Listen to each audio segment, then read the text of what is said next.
Community, and Mayor Becker, you'll have the first 90-second opportunity. Salt Lake City and Utah have a strong history of welcoming refugees to resettle. Given the current crisis in Syria and the international pleadings for the United States to be engaged in responding to the refugee crisis, what do you view as an appropriate role for Salt Lake City? And my thanks to Bruce, who offered that question from Salt Lake City.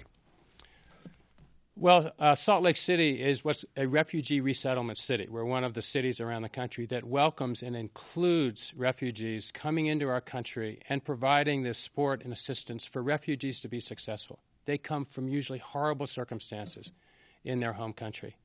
Whether someone is from Syria or Kenya or any of the countries around the world where we're receiving over 1,000 families a year, and we have over 50,000 people in Salt Lake City and the Salt Lake City area today, we need to continue to provide that environment to be successful for our communities and to be successful for every refugee who comes to our city.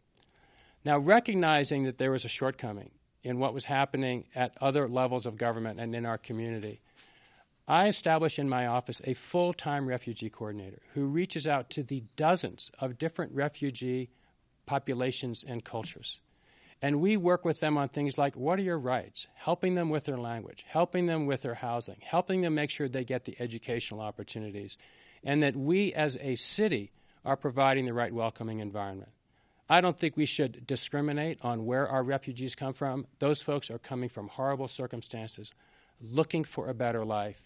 And we, fortunately, as a community and as a state, have been remarkable in being this receptive, inclusive environment, and it richens and strengthens us along the way. Jackie Biskupski, your 90-second opportunity. Thank you. You know, we speak 127 languages in Salt Lake City, and I think that's something we should be celebrating. But I also think it's part of the reason we've been designated the way we have been in helping the refugee populations around this country and around the world.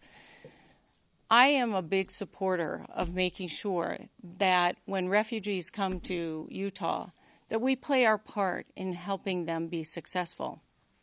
I helped create some refugee training programs in the office of the sheriff.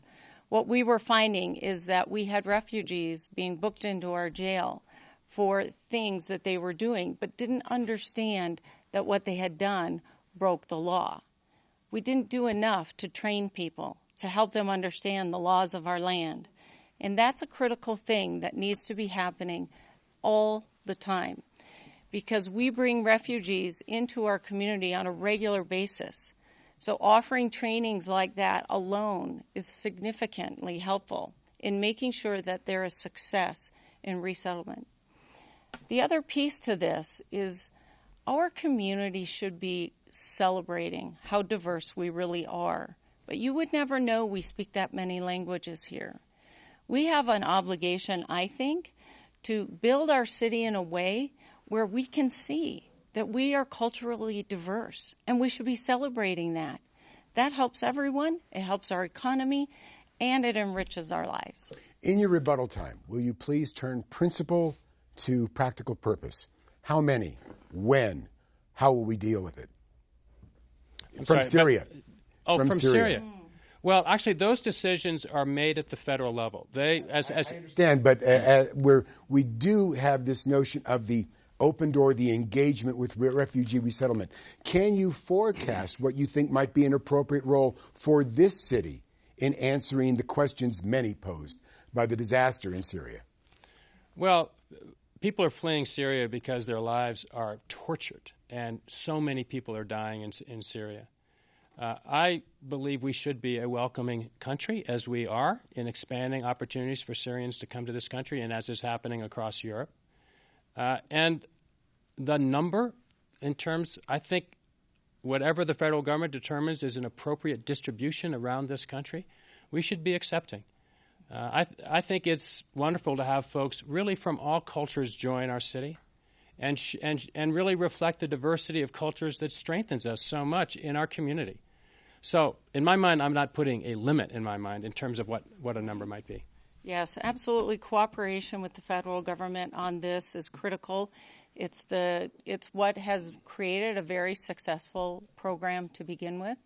The unfortunate piece to this is that really we kind of let the refugees go after about 90 days. They're on their own. I think that's a mistake, and we need to look at that a little further to make sure that there is real opportunity to be successful in our community. Question turns on the airport. Big changes. Anybody who's been out there lately knows that much work is underway. What's your question about the airport? And Jackie Biskupski will have the first opportunity.